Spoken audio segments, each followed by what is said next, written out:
कहानी की शुरुआत होती है एक साइंटिफिक लैब से। वहाँ पर चूहों के ऊपर कुछ एक्सपेरिमेंट किए जा रहे थे। एक साइंटिस्ट बहुत ही बड़ा एक्सपेरिमेंट कर रहा था। उसने एक चूहे को खास तरह का सीरम दिया और फिर उसे एक बंद डब्बे में रखा। कुछ देर बाद जब उसने उस चूहे को चेक किया तो उसकी आंखें हैरानी और खुशी से भर गई। एक्सपेरिमेंट कामयाब हो गया था। वो तुरंत अपने सीनियर के पास भागा जिनका नाम है डॉक्टर आंद्रेयस। उसने उन्हें ये जबरदस्त खबर बताई। जिस प्रोजेक्ट पर वो लोग काफी सालों से काम कर रहे थे उसमें आखिरकार बड़ी सफलता मिली। इस बड़ी कामयाबी के बाद एक बड़ी प्रेस कॉन्फ्रेंस रखी गई। डॉक्टर आंद्रेयस लोगों के सामने खड़े हुए और अपना काम समझाया। उन्होंने दुनिया की मुश्किलों के बारे में बात की। हर तरफ जंग, मौसम का बदलना और प्रदूषण जैसी चीजें लोगों को परेशान कर रही हैं। उन्होंने टेबल पर रखा हुआ एक छोटा बॉक्स हटाया और उसके नीचे एक छोटा सा आदमी खड़ा था। ये हैं डॉक्टर जॉर्जन, जो इस प्रोजेक्ट के मेन साइंटिस्ट हैं। उन्हें देखकर सब लोग बिल्कुल चुप हो गए।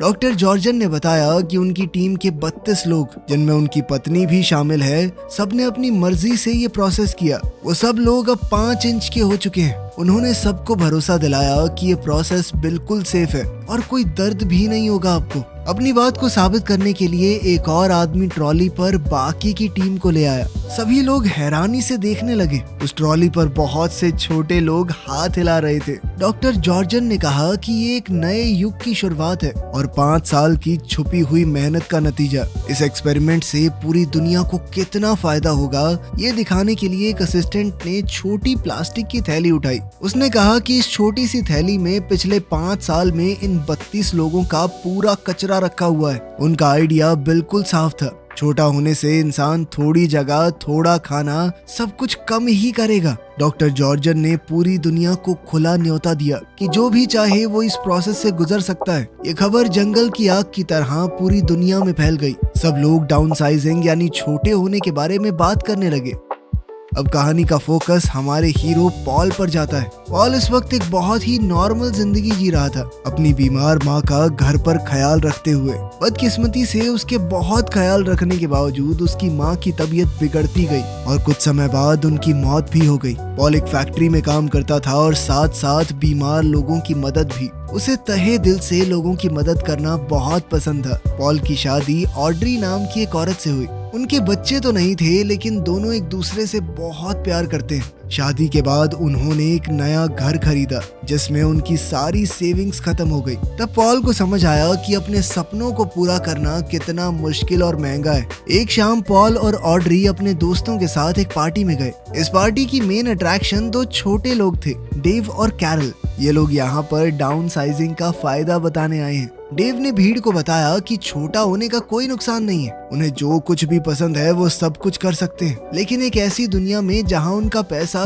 कई गुना ज्यादा चलेगा। उसने बताया कि हमारी कम्युनिटी का नाम लेजर लैंड है, जहाँ सब कुछ बहुत सस्ता है। उसने अपनी बड़ी हवेली के बारे में बताया, जो नॉर्मल जिंदगी में तो वो कभी ना खरीद पाता। इस प्रेजेंटेशन का पॉल और ऑड्री पर बहुत गहरा असर पड़ा। घर पहुंचने के बाद उनके दिमाग में नए नए सपने घूमने लगे। कुछ ही दिन बाद उन्हें लेजर लैंड देखने के लिए बुलाया गया। अगली सुबह वो दोनों वहां पर गए। एक बिल्कुल साफ, सुंदर और परफेक्ट जगह जो सिर्फ छोटे लोगों के लिए बनी है। एक खुशमिजाज छोटे आदमी ने उनका स्वागत किया और उन्हें टूर दिया। उसने अपना आलीशान घर दिखाया जो उसने सिर्फ $12 में खरीदा है। उसने सबको अपनी साइज में छोटी पत्नी से भी मिलवाया और दोनों ने अपनी खुशहाल जिंदगी की तस्वीर बुन दी। बिना पैसे की चिंता करे एक आरामदायक जिंदगी का वादा अब बहुत ही खूबसूरत लग रहा था। टूर देने वाला छोटा आदमी पॉल और ऑड्री को और ज्यादा समझाता गया। उसने बताया कि छोटा होने के बाद मेरी जिंदगी पूरी तरह बदल गई।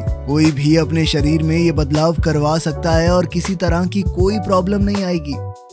इसके बाद पॉल और ऑड्री डॉक्टर से मिले। डॉक्टर ने पैसों की सच्चाई बिल्कुल साफ शब्दों में बताई। उन्होंने कहा कि छोटा होने के बाद उनका बड़ा घर बेकार हो जाएगा। वो उसे बेच सकते हैं और उस पैसे से लेजर लैंड में बहुत ज्यादा अमीर हो जाएंगे। वो वहाँ सब कुछ इतना सस्ता है कि वो जितना चाहे खर्चा कर सकते हैं, फिर भी उनके पैसे कभी खत्म नहीं होंगे। आखिरकार दोनों ने मिलकर छोटे होने का फैसला ले लिया। पॉल अपनी नौकरी पर गया और अपने साथ काम करने वाले लोगों को बताया कि आज मेरा आखिरी दिन है। उसने कहा कि वो छोटा बनने जा रहा है और लेजरलैंड में अपनी जिंदगी की नई शुरुआत करेगा। उसके साथ ही उसके लिए खुश हुए और उसे आखिरी बार अलविदा कहा। पॉल और ऑड्री एक आखिरी बार अपने सभी दोस्तों से मिले, क्योंकि उन्हें पता था कि छोटा होने के बाद वो दोबारा कभी नहीं मिल पाएंगे। दोनों ने अपना घर बेच दिया, प्रोसेस के लिए अपनी शादी की अंगूठियां उतारी और अपनी पुरानी जिंदगी छोड़ने के लिए तैयार हो गए। अगली सुबह वो कई और उम्मीद भरे लोगों के साथ लेजरलैंड की स्पेशल बस में चढ़ गए।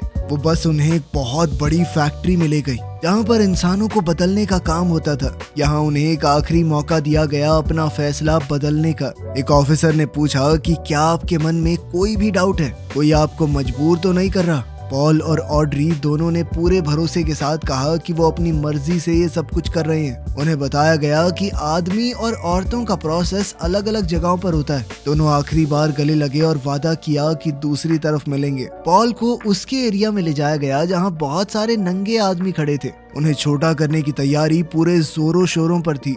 उनके शरीर के सारे बाल पूरी तरह शेव कर दिए गए। जो दांत खराब या सड़ रहे थे उन्हें निकाल दिया गया। ये सब कुछ बेहोशी के दौरान हुआ तो उन्हें कोई फर्क नहीं पड़ा।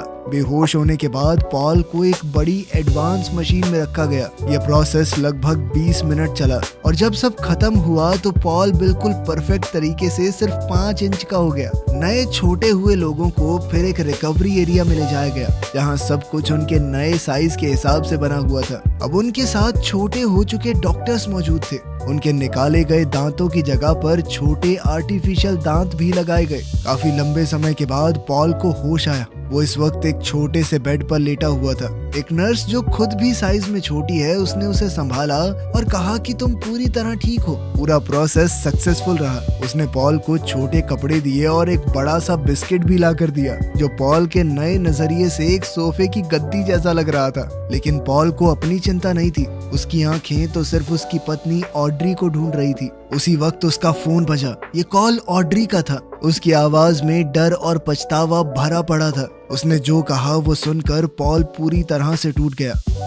दरअसल वो आखिरी प्रोसीजर के दौरान बहुत ज्यादा डर गई। जब उसने अपने बाल शेव होते हुए देखे तो वो सह नहीं पाई। उसने इस प्रोसेस से पीछे हटने का फैसला किया और फैसिलिटी छोड़कर चली गई। और वहीं पॉल ने पूरा प्रोसीजर करवा लिया। वो बस 5 इंच का था। इस छोटी दुनिया में वो बिना अपनी पत्नी के अकेला क्या करेगा? पॉल ने अपनी पत्नी से भीख मांगी, कहा कि प्लीज वापस आ जाओ। कोई दिक्कत नहीं है, मैंने तो पूरा प्रोसेस करवाया है, आसानी से सब कुछ हो जाएगा, बाल दोबारा उग जाएंगे। लेकिन ऑड्री ने पक्का फैसला कर लिया था। उसने साफ कहा कि उसे बहुत डर लग रहा है, वो वापस नहीं आएगी। आखिरी बार अलविदा कहते हुए उसने फोन काट दिया। पॉल बिल्कुल अकेला रह गया। वो हमेशा के लिए 5 इंच का हो गया था। उसका दिल पूरी तरह टूट गया था। उसकी इस परफेक्ट नई जिंदगी का सपना शुरू होने से पहले ही बिखर गया। वो बहुत ज्यादा उदास रहने लगा। अपने बड़े और आलीशान बंगले में रहने के बावजूद वो बिल्कुल अकेला महसूस कर रहा था। जल्द ही उनकी शादी की अंगूठियां उसे भेजी गई। उन्हें देखकर, जो उसके साइज के हिसाब से बहुत ज्यादा बड़ी हैं, उसका दर्द और ज्यादा गहरा हो गया। एक पूरा साल गुजर गया। पॉल अकेला ही रहा। वो ऐश की जिंदगी तो जी रहा था, लेकिन उसे बांटने के लिए उसके पास कोई नहीं था। कभी कभी वो अपने दोस्त डेव से मिलता है, जो उसे समझाता था कि यहाँ पर बहुत सारी औरतें हैं, कोई मिल जाएगी तुझे, इतना क्यों सोच रहा है। एक शाम पॉल अपने घर पर एक डेट के साथ था, लेकिन सब कुछ थोड़ा जबरदस्ती खाली सा लग रहा था। उसके ऊपर वाले फ्लोर का पड़ोसी डूसान, जिसे हल्ला मचाने और पार्टी करने का बहुत शौक है, अचानक अंदर घुस आया। उसने पॉल को अपनी बड़ी पार्टी का इनविटेशन दिया। पॉल के पास वैसे भी कुछ करने को था नहीं, तो उसने हाँ कह दिया।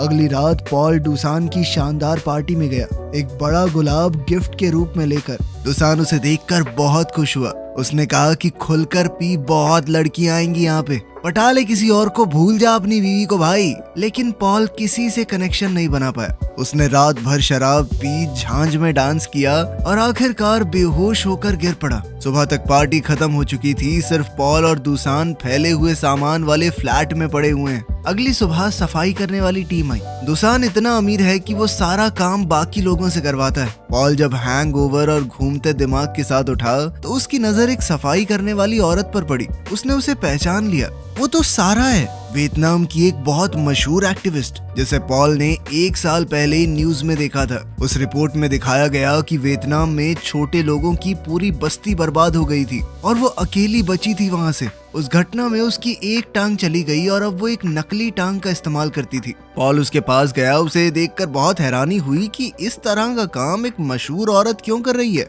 उसने कहा कि मैं तुम्हारी कहानी जानता हूँ और कहने लगा कि तुम तो पहले एक जर्नलिस्ट थी, ये सफाई का काम क्यों कर रही हो। सारा ने सीधे तौर पर कहा कि मुझे जिंदा रहना है और ये नौकरी थोड़े पैसे देती है जिंदगी काटने के लिए। पॉल ने देखा कि वो दूसान के फ्लैट से कुछ दवाइयाँ इकट्ठा कर रही है। पॉल ने उसे रोका, कहा कि ये दवाइयाँ लेना ठीक नहीं होगा। उसने बताया कि एक बीमार दोस्त के लिए है। दूसान दरअसल सफाई वालों को खुली छूट देता है कि जिसे जो चीज काम की लगे वो ले सकता है। पॉल भी अपनी पिछली जिंदगी में बीमार लोगों की मदद करता था। उसने ध्यान दिया कि सारा की नकली टांग गलत तरीके से लगी है और उसे चलते हुए दर्द हो रहा होगा। उसने कहा कि मैं ठीक कर सकता हूँ तुम्हारी टांग को। सारा उसकी इस बात से बहुत खुश हुई। उसने पॉल से कहा कि तुम एक अच्छे आदमी हो और साथ ही तुम्हें मेडिकल नॉलेज भी है, तो क्या तुम मेरी बीमार दोस्त को देखने चलोगे। उसकी मजबूरी देखते हुए और अपनी जिंदगी को कोई मतलब देने के लिए पॉल ने हाँ कह दिया। वो अपनी लग्जरी वाली जिंदगी छोड़कर सारा के साथ बस में चढ़ गया और लेजर लैंड के उस हिस्से की तरफ गया जिसके बारे में उसे कभी पता नहीं था।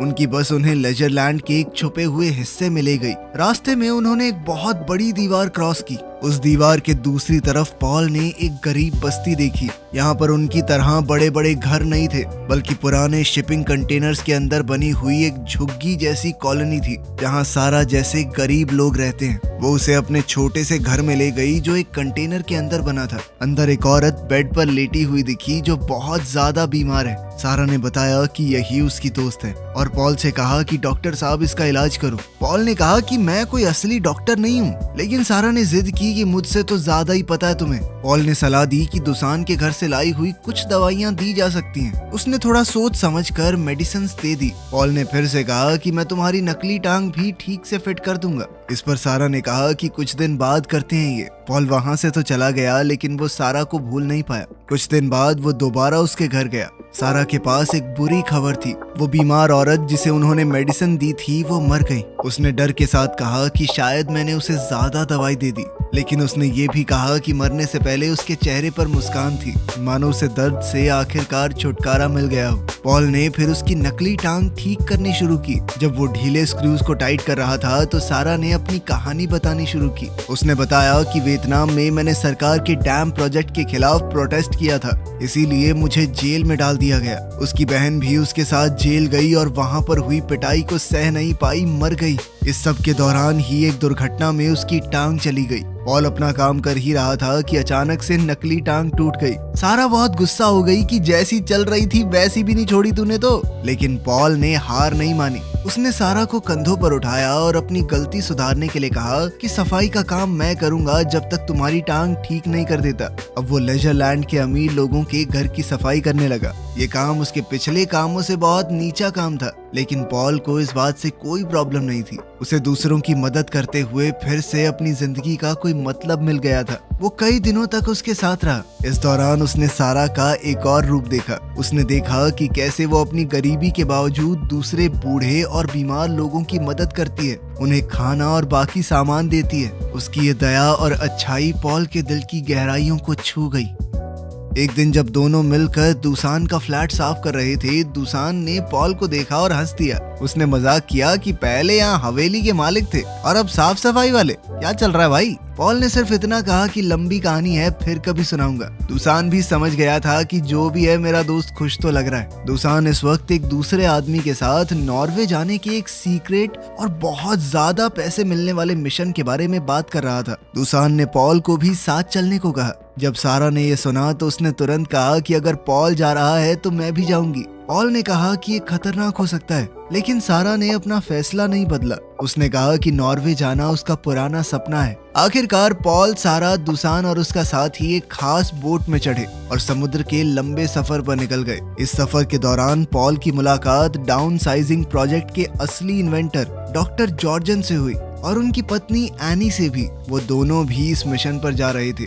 डॉक्टर जॉर्जन ने पॉल को एक भयानक सच बताया। उन्होंने कहा कि पिघलते ग्लेशियर्स के अंदर से बहुत ज्यादा मीथेन गैस निकल रही है और अगर ऐसा ही चलता रहा तो पूरी दुनिया खत्म हो जाएगी। इसे रोकने के लिए ही मैं इंसानों को छोटा करना चाहता था। अगर ये ग्लेशियर ना पिघले तो हमारा काम बन जाता, लेकिन सभी लोग छोटे होने के लिए तैयार नहीं है और इस स्पीड से इसे रोकने का कोई तरीका नहीं बचा है। तो ये समझ लो कि दुनिया खत्म होने से पहले ये आखिरी पार्टी की तरह है। पॉल के लिए ये सब कुछ समझना बहुत मुश्किल हो रहा था। उसने सारा से बात की और वो भी इस बात को पचा नहीं पा रही थी कि क्या दुनिया सच में खत्म हो जाएगी। उस रात ये भारी सच और उनके बीच बढ़ती हुई नजदीकियां दोनों को पास ले आई। पॉल और सारा एक दूसरे के करीब आए। पॉल ने सारा को चूम लिया और दोनों ने रात साथ बिताई।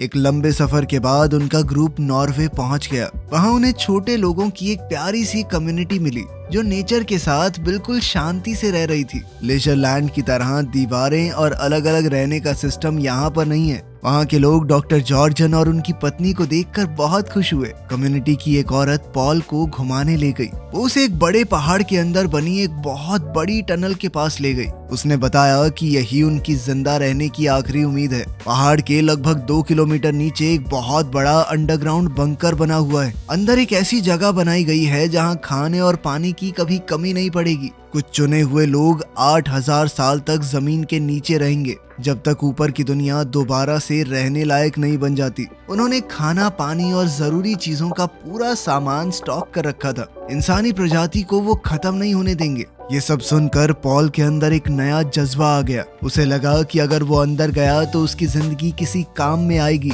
उसने खुशी खुशी सारा को बताया कि मैंने बंकर में जाने का फैसला कर लिया है। उसे लग रहा था कि वो इंसानों को बचाने में अपना योगदान दे पाएगा, लेकिन सारा का दिल टूट गया। वो गुस्से में आ गई। उसने पॉल से पूछा कि हमारे बीच जो कुछ भी हुआ उसके बाद तुम मुझे कैसे छोड़ सकते हो। उसने पूछा कि क्या तुम बस टाइम पास कर रहे थे मेरे साथ, सच में प्यार नहीं करते मुझसे। इस बात का पॉल ने कोई सीधा जवाब नहीं दिया। पॉल अपनी बात पर अड़ा रहा कि मुझे अंदर जाना ही है, यही रास्ता है मेरा। पॉल की इन बातों ने सारा को तोड़ दिया। वो रो पड़ी। पॉल ने दुसान को भी अपना फैसला बताया। दुसान ने कहा कि तू ऊपर रहकर भी तो लोगों की मदद कर सकता है, लेकिन पॉल ने अपना मन बना लिया था। जब बंकर में जाने का वक्त हुआ तो सभी लोग एक साथ सूरज को ढलते हुए देखने लगे। वो जानते थे कि अपनी जिंदगी में दोबारा कभी सूरज नहीं देख पाएंगे। पॉल ने सबको अलविदा कहा। उसकी और सारा की आंखें मिली। सारा बिना कुछ बोले उसे रुकने के लिए कह रही थी, लेकिन पॉल ने पीछे नहीं देखा और अंधेरी टनल के अंदर चला गया।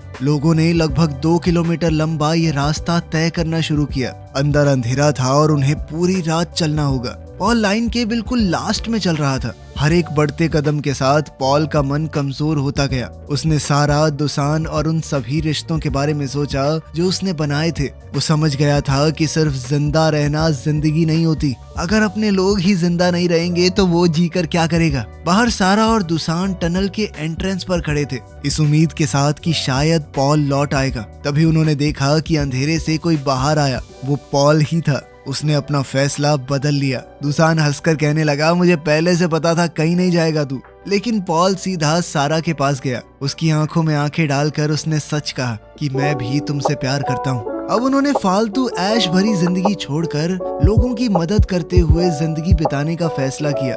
वीडियो पसंद आई तो लाइक कर देना, चैनल को सब्सक्राइब कर लेना। मिलते हैं अगली वीडियो में।